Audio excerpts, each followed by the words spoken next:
Little Girl Lost, Diana, Princess of Wales, by Patricia Poulos. She was shy, but beneath that little girl exterior, she was strong. She was only 19. She did not know how to react to worldly situations which involved her heart.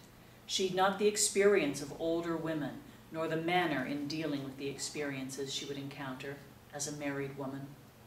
The fairy tale princess, she could not have envisaged the torment she would suffer. Her father departed, the only person upon whom to rely for every aspect of her being would share his affections with another.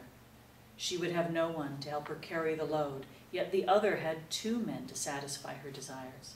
She had nowhere to turn.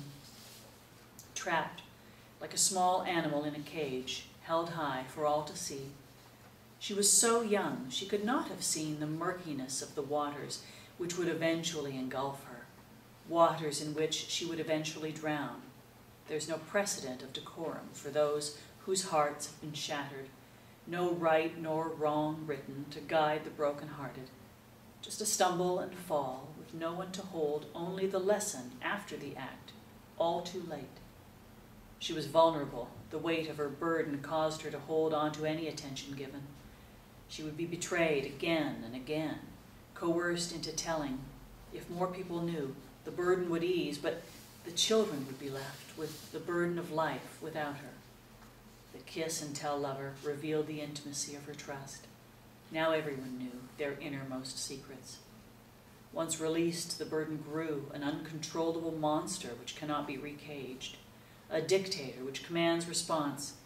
She was left naked, her soul bared. The lessons were being learned. All would sympathize, but sympathy is hollow. It contains no substance. It provides no sustenance. The whole world knows. The shame has now spread.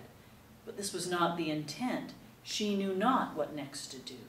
She craved for the promises made, not to be kept. The fairy tale end was not so to be. Then God took pity on this little girl lost and took her to him. Perhaps now in death she will end the tale and live happily ever after.